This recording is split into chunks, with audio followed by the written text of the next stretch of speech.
Hi, everybody. Jim Malone here, and I'll be your host and moderator for this webcast. Joining me to take a close look at the customer experience of the future is Mark Turi. Mark's managing client partner, customer experience, and workplace collaboration practice at Verizon, where he's helping companies deliver exceptional employee and customer experience. Welcome, Mark. It's great to have you here for this webcast. Tell us about your role at Verizon. Hey, Jim. Thank you very much and appreciate the time today. So my role, I have a tag on my business card, which is Customer Experience Instigator.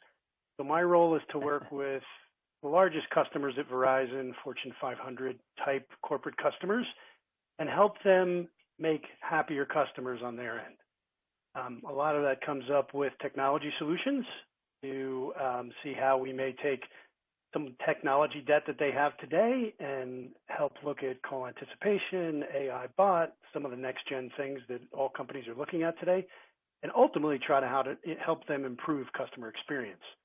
So that's our charter, and we've got people that cover the globe to help Fortune 500 companies do that. Thanks, Mark. We're really delighted you could be with us. This is a great topic. This research had some really interesting results. So looking forward to your insights and expertise today. Now, before we get started, I have just a couple of housekeeping items. We're coming to you on demand. We can't take your questions in real time, but we still want to hear from you. Just use the Ask a Question widget on your player. We'll get your question. You'll hear back from us in just a couple of business days. I also want to point out that there's lots more resources and assets from our sponsor, Verizon Business Group, in the additional resources section of your player. You can download a copy of today's presentation, which I recommend. There will also be links to the full research report and other great assets from our sponsor that will really kind of give you the big picture, kind of a well-rounded look at our topic today. And finally, a big thanks to Verizon Business for making this event possible. So, Mark, let's get started. You know, over the last few years, as we survey our audience here at IDG, we've seen customer experience, customer satisfaction, anything to do with the customer kind of rising as a priority among IT leaders, which was kind of a change. It's a trend we noticed like 5 years ago or so, but now it's really kind of solidified. In the past few years, it's been a top 5 trend. So it's in the spotlight like never before. This confluence that we've seen, digital transformation, the response to the pandemic, and recently the empowerment of the customer and employees too. It's really reshaping how organizations solve for excellent customer service. That's what we kind of looked at when we did a research with you guys at Verizon Business, IDG and Verizon.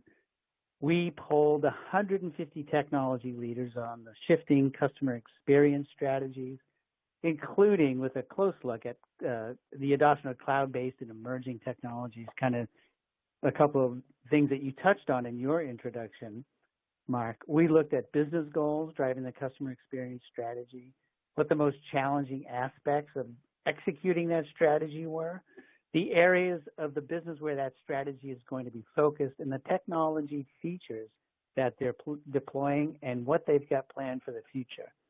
I'm going to go through these results.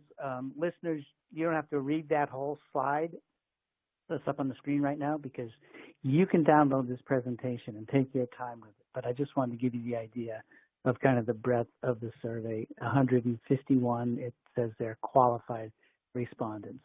So, Mark, I'm going to run through some of these. Please, let's jump in and comment where you see some interesting results. And I will say these results were pretty interesting. But first of all, we looked at strategy.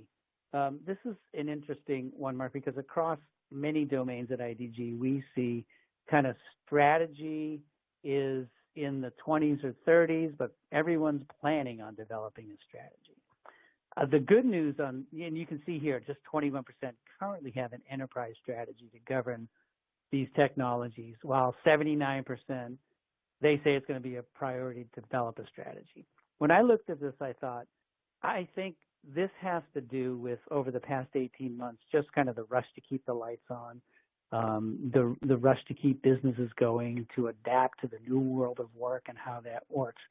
Strategy across a lot of domains kind of took a back seat. I don't know, Mark, when you look at this, what do you make of this? What do you think's behind this? It's interesting you brought up the last 18 months, Jim, because I liken it back to the COVID emergency that we had. And Verizon itself had to send 12,000 work from home people home in 2 weeks. And we did that, but that was on a roadmap where many companies say, yeah, we're going to have a work at home agent program here in the next 3 to 5 years. Some had to have it in the next 3 to 5 days or weeks with the advent of COVID. So I think what you're seeing here is many CMOs, many CIOs are saying the customer experience is going to be a competitive differentiator for us going into 22 and 23. It's difficult to do that if you don't have the infrastructure in place to meet the customer where they want to be met. Many customer experience strategies today center around the call center or call-in and voice, where many customers want to use other forms or other digital channels to interact with the companies that they work with.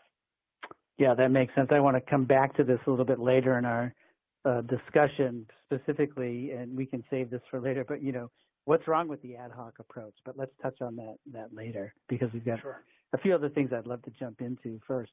As they think about these strategies, Mark, we asked, so what's going to play a role in developing these strategies in the execution? And today we asked specifically about cloud, and we found about half rely on cloud today. But look at that number that expected to increase in the next 12 months, that is 85%. So they're really looking at the cloud as kind of the platform for these customer experience technologies. This doesn't really surprise me. I guess the volume or the 85% seems really high, but it's not surprising to me, because cloud has been kind of the platform for digital transformation. For the benefits to cloud for things like security and innovation have becoming kind of crystal clear as we've gone through this resilience building phase post pandemic response. What's your take when you look at these cloud numbers, Mark? I think, if you look, depending on the agency, it's a $21 billion market over the next 10 years to move to cloud contact center and contact center as a service. Many companies have 30 years of technology debt in the voice customer experience platforms that they have today. Cloud is the way they're moving forward so that they can integrate customer insights, they can integrate analytics, they can integrate bot technologies, they can integrate digital channels. And doing that on one standard platform is what cloud offers. It offers the agility and scalability as well during events, whether that's healthcare and open enrollment or retail during sale seasons and Christmas. It really just gives companies flexibility that they've never had before. In your engagements, Mark, with customers and prospects, is this something they can do like proof of concept and then grow and scale like that, or is it a lift and shift? What are you seeing out there? That's a great question, Jim, because in years past, it was a lift and shift. Just give us $10 million and we'll move you from your Aspect platform to your Cisco platform or whoever that happened to be back in the day. Now it's more of, I think it's less of a POC and it's more of a production implementation for a business unit. So we'll start with this business unit today who we really need to move, and they have to get to SMS, or we want to get to some form of analytics. And we're going to start with this business unit, prove the point, then we'll see how the customer sat scores are. We'll share that internally so we get some acceptance. So it becomes more of a, here's how we're going to migrate. We're going to prove it out with a group. That group's going to be internal cheerleader or champion, and it really helps that adoption to the other groups. And then there's, further adoption that goes out BU by BU. Yeah, interesting. We've seen that in other domains as well. It seems to be a kind of a preferred approach. One of the things, too, that we've seen in our publications, in our research, is this recognition as cloud as kind of a platform for innovation. You can get access to a lot of innovative technologies through the cloud. So we asked about that. And so, we asked, how are you going to use, or what is your planned use of analytics? And you can see it's a high priority here. These numbers are pretty impressive. And let me just take a minute to quickly look at them here. The customer interaction analysis, 86%, measuring the impact of customer service changes on business performance, 76%. Again, audience, you can download this presentation to really dig into the weeds on some of these results because they're very interesting. Customer engagement metrics. When I go through these results, Mark, it feels to me like underneath this all is data. They were talking about how we can better use data. What are some of the things that you're hearing and seeing in some of your engagements around analytics and data applied to customer experience? Well, call anticipation and understanding your customer is key, right? So I think customers expect to be met where they want to be met. They want to be in the channel they choose, and they want to trade from channel to channel. But they also don't know what they don't know. So if there are experiences that other people like them have had, and you as a company can recommend a better journey, you can say, based on the last purchase you've just made, this is a change in the billing platform, and you're going to see something different. So if you're calling in to understand your bill, here's something that we'd like to share with you. And maybe that's a proactive outbound call even before we even get an inbound call. So we're going to do some call deflection based on analytics and the knowledge we know about a customer at that point in their journey with your company. I think also identifying what like markets or like demographics or like profiles are and analytics associated to how we can better satisfy that demographic or that group of buyers. And there are a lot of commonalities that analytics help us define and satisfy as callers are coming in. It's also a tool that can be used for employees or agents. So they can use it as a knowledge, as a tool to better understand the types of questions that are likely to come from a customer who's brand new or a customer who's been with you guys for 6 months.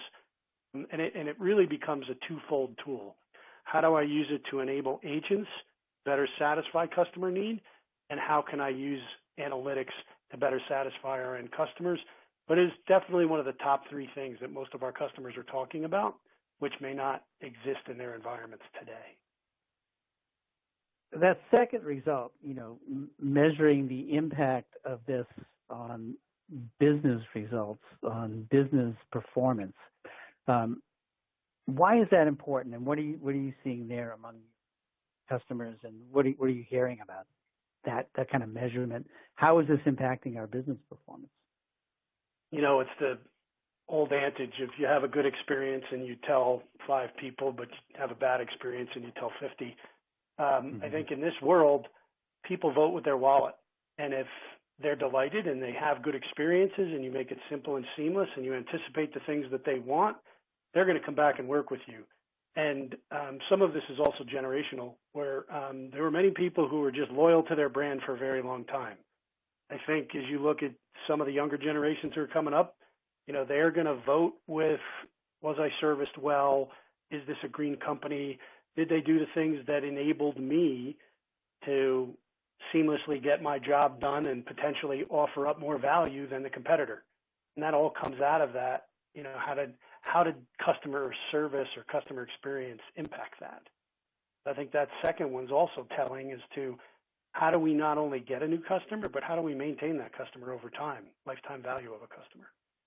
It's interesting. I want to point out that little text box on this slide. That's noting that this particular question was pick all that apply, so they could choose all of them. And that little note says that companies with 5,000 plus employees were much more likely to say all of the above, or pick. They were ahead in every category there. Are you seeing? Are there big differences in the considerations for SMB versus an enterprise, Mark, as far as these strategies go? That's an interesting question.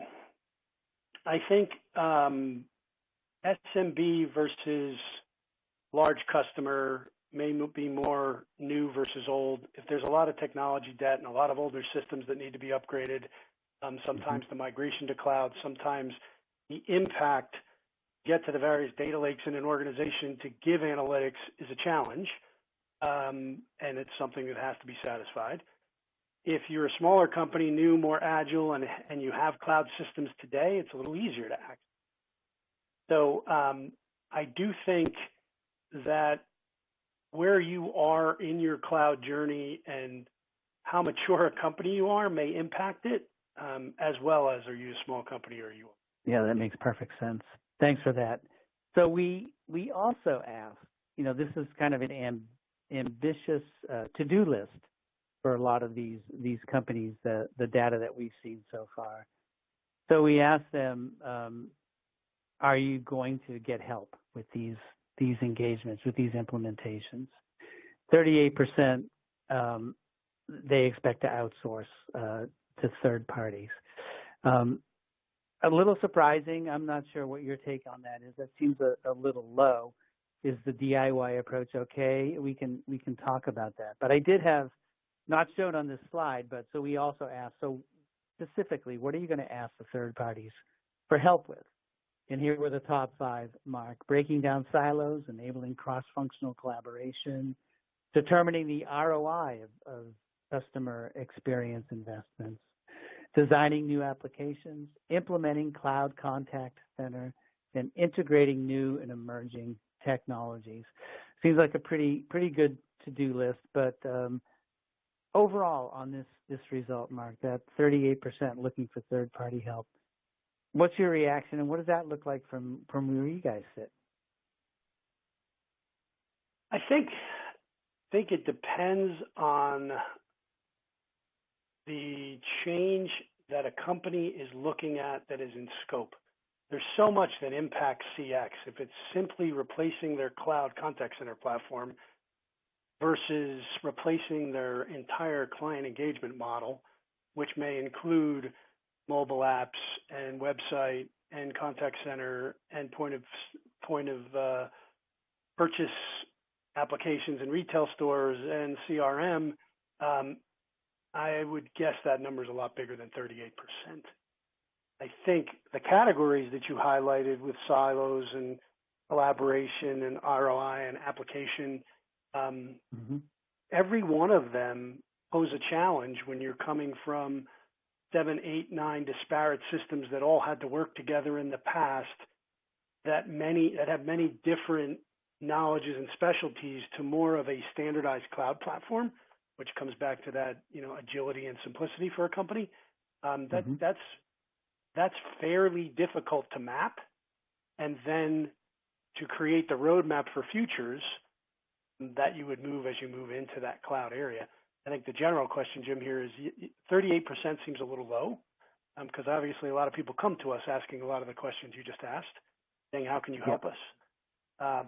But by the same token, I do think there's a picture being painted in the industry at times that you can just take my SaaS solution, you can do it yourself, it's not hard, give it a try. And then as people get more involved and they realize the complexities, a lot of those other questions that you highlighted really come up as you get into the integration.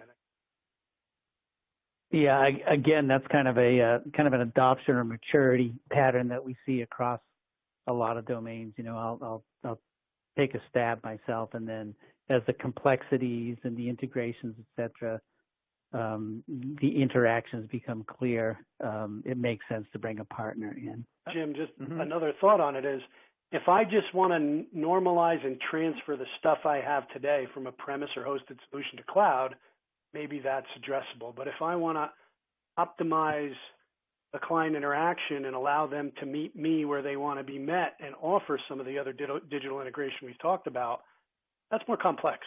That's harder. That requires more mapping. That requires more data lake integration. So I would guess if we delved into that a little deeper, that percentage would be a bit higher. Yeah, I'm with you, and it seems to me too that from just what we've seen around the trends for transformation and the competitive pressures that folks are under, that to not take advantage of an initiative like this to optimize those things you just mentioned and would be kind of a lost opportunity. So of course there's always time to start it, but it seems like it's a pretty good opportunity to, like you said, take a look at some of these legacy technologies and to put a strategy together for kind of an integrated modernization strategy. These, customer experience obviously doesn't happen in its own silo or shouldn't happen in its own silo. And like I said, the competitive pressures that we see folks under are kind of demanding these integrated kind of holistic approaches. We've got a few minutes, Mark. I hope you can stick around. I've got a few questions. I want to dig into some of these results a little bit more, if that's okay with you. Sure. Absolutely. I'm going to jump back to the strategy, that first slide that we saw. And I just want to get your take. Why does customer experience strategy, why does that need to be part of the overall enterprise strategy? What's important there?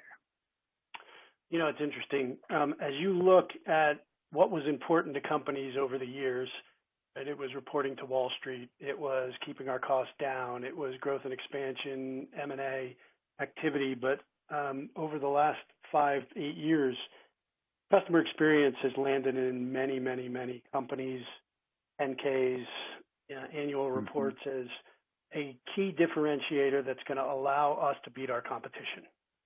We are going to deliver better customer experience than our competition.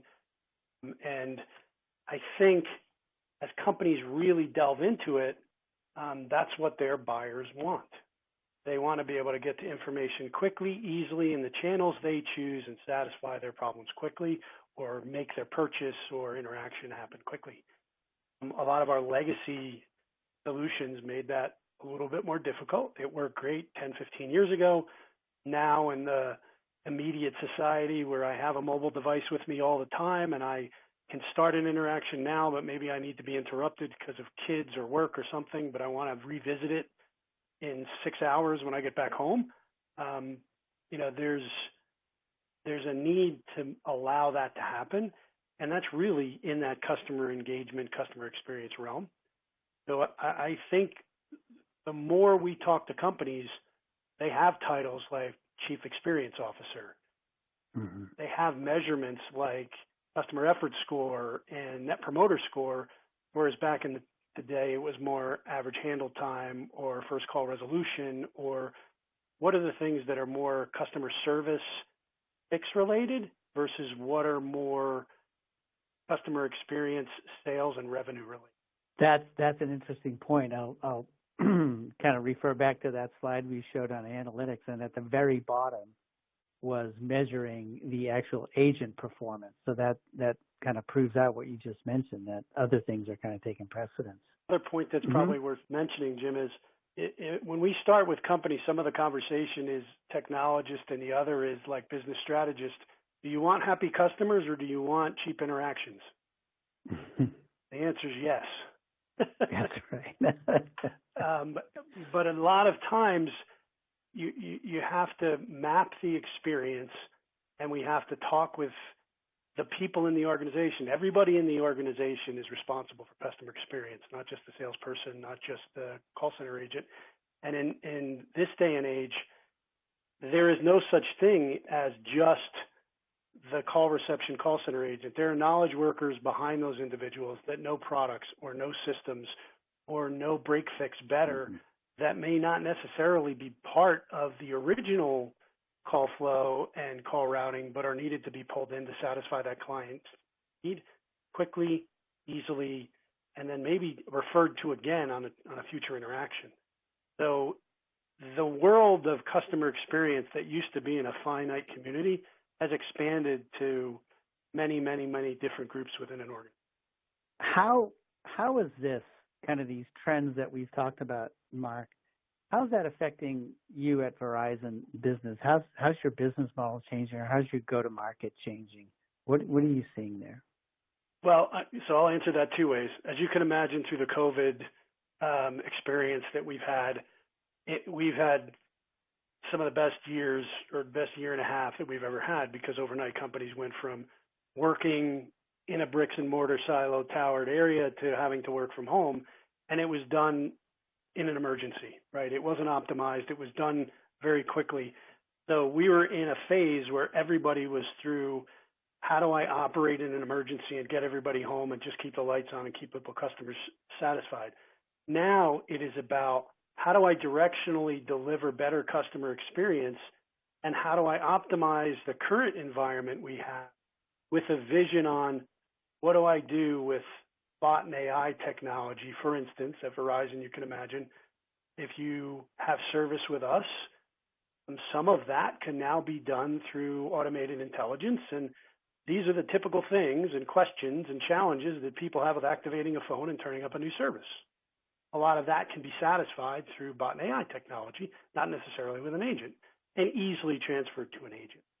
So I think if you ask directly, how is Verizon looking at it, not only are we someone who provides services here, but we're a consumer of these kind of services as well, and we have to satisfy that need as well just to operate our own business. And we've been going through this digital transformation for the better part of a decade. We just accelerated like everybody else during COVID. I want to touch on some of the specific technologies that businesses are planning to add. We saw that the kind of robust plans for strategy. We asked in the survey. I don't have a slide on this, but I'll just rattle off a few of these, Mark, and you can tell me what you're seeing here. So we asked, what technology features has your organization deployed? What do you plan to add? So the planning to add, the number one is voice authentication, speech recognition, IVR, that's interactive voice response, intelligent call routing, customer authentication, and analytics. Those were the top. Is that syncing with what you're seeing in your engagements? Well, it's interesting. I think IVR has been around for the last 30 years, but I think speech-enabled IVR that is completely interactive is very different than the directed dial IVR that many of us have lived through over the last 20 or 30 years. Right. Voice authentication, voice analytics, natural language speech. I didn't hear you say bot and AI because those are two on top of the list that we hear very regularly, which tie back to customer self-service and IVR. But I would say yes.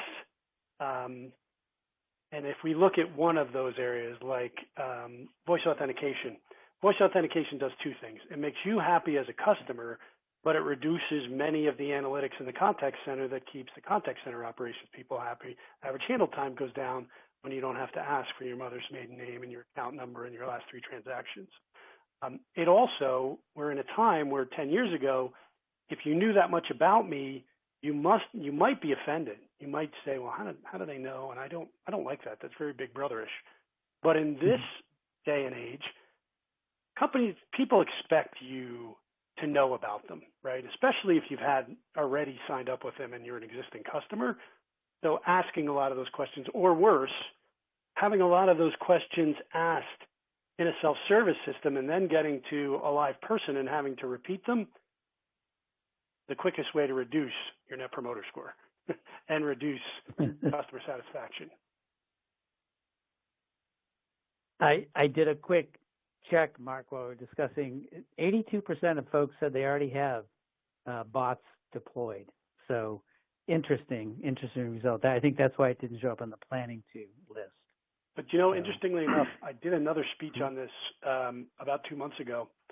And if you truly looked at those 82% of people that said they already had bots provided, did they provide the bots in a static environment with fixed information like we used to do with IVR, or was there truly AI and machine learning applied to that so that there was a better experience for the caller or for the consumer that improved over time? I think you'd find a lion's share of a lot of those 82% were still getting static data that could be easily improved with real machine learning and automation.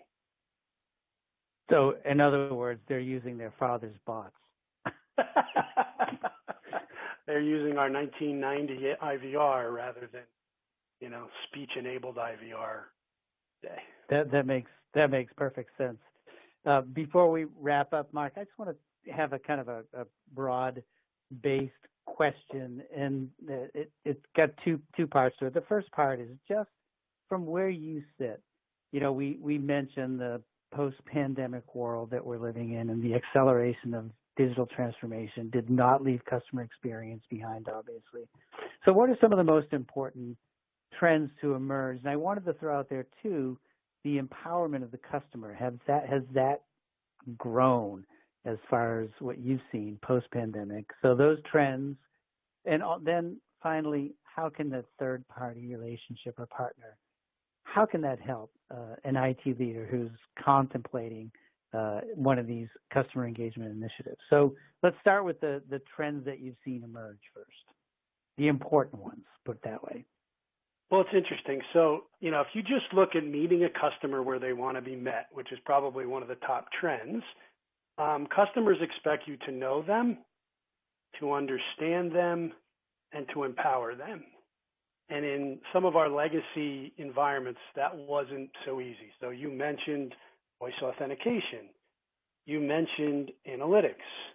So there's a number of areas that I think people are working towards right now, not the least of which is, how do I get from current state to future state and still manage the technology debt that I have, get to a point where I have a foundation that allows me to get to some of these future states that really satisfy customers.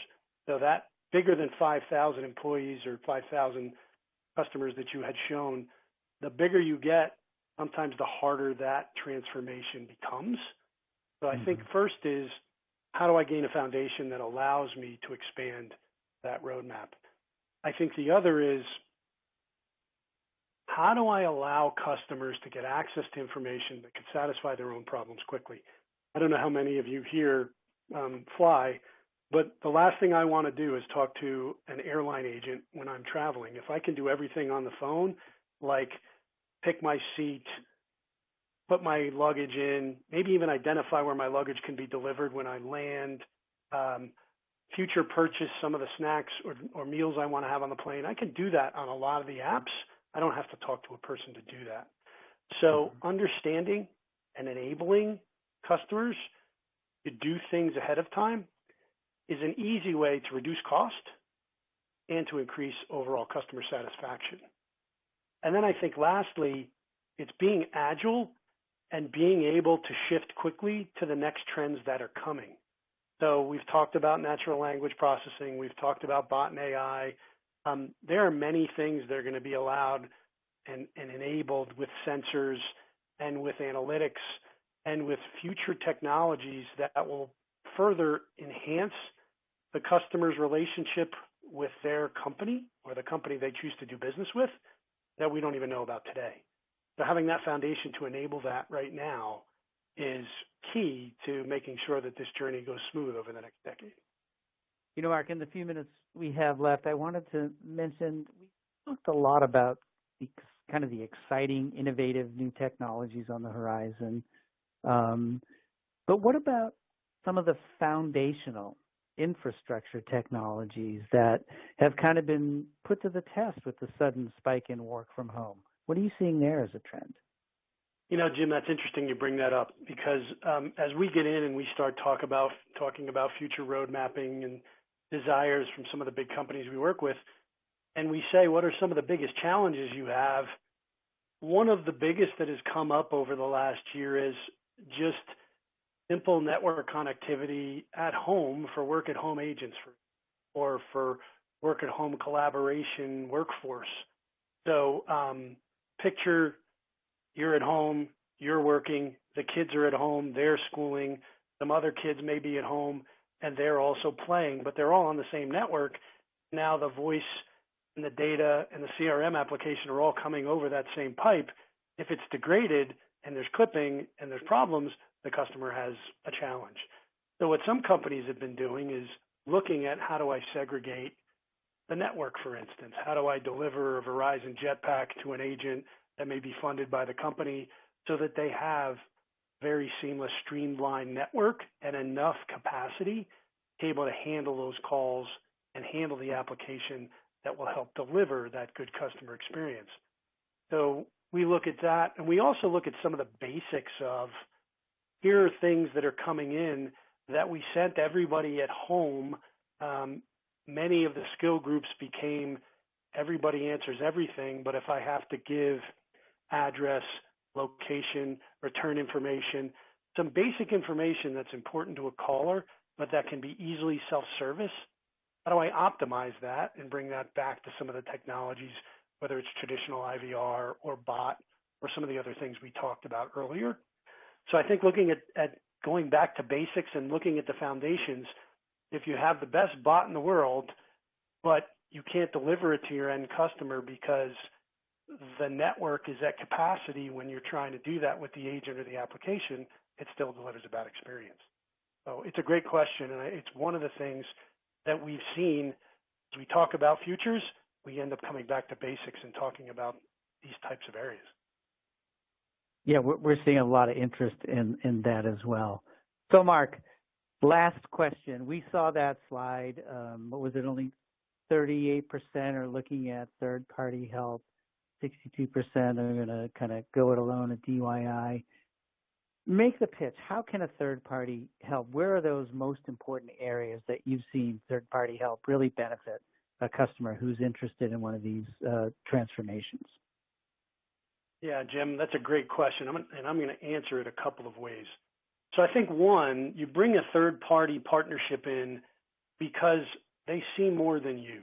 So we see customers, retail space and the healthcare space and the finance space, and a happy customer is a happy customer.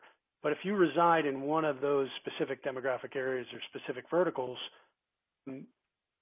your customer doesn't just measure you by other healthcare customers. They measure you based on, I had a good customer experience with Amazon, or I had a good customer experience with XYZ organization. Why is this experience I'm having so bad right now? So what we try to do is look at the best of the best and bring that background and experience to our customers. I think the other thing that a third party really brings is foundational project leadership. I think one of the things that we've seen with many companies is they try to boil the ocean. They want to come in and replace their technology debt and get rid of their legacy platform and upgrade to digital platforms and integrate to knowledge bases and to data lakes so that they can deliver anticipation and deliver analytics.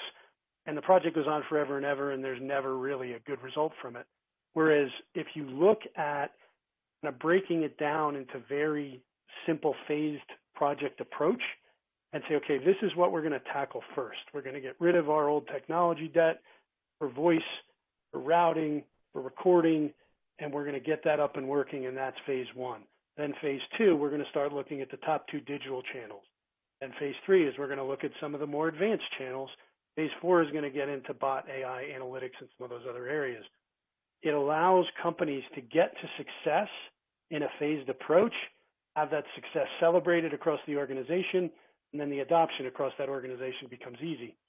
Sometimes that's harder to do within your own 4 walls versus bringing in a third party who's been through it multiple times and can help you tackle how do I get from current state to future state to the customer's end desired state, which continually changes as we continue to innovate in the market and understand how do I get more tightly aligned with my end customer. Excellent. Thanks so much, Mark. We've been chatting with Mark Turry with Verizon Business Group. Mark, we are at the end of our time for this session. I want to give you a big thanks for your expertise and insights. Great conversation, great information. Thanks so much. Thanks for having me, Jim. I appreciate it greatly. And of course, I want to give a big thanks to everyone who tuned in. A reminder, there's lots more great additional information on this topic, including an opportunity to download a PDF version of this presentation. Also, links to the full research report in the additional resources section of your player, along with lots of other great information from our sponsor, Verizon Business Group. So please do take advantage of that. And with that, we are at the end of our time. Thanks again to Mark Turry. Thanks to you for tuning in. And for Verizon Business and IDG, this is Jim Malone saying thanks, everyone, for listening.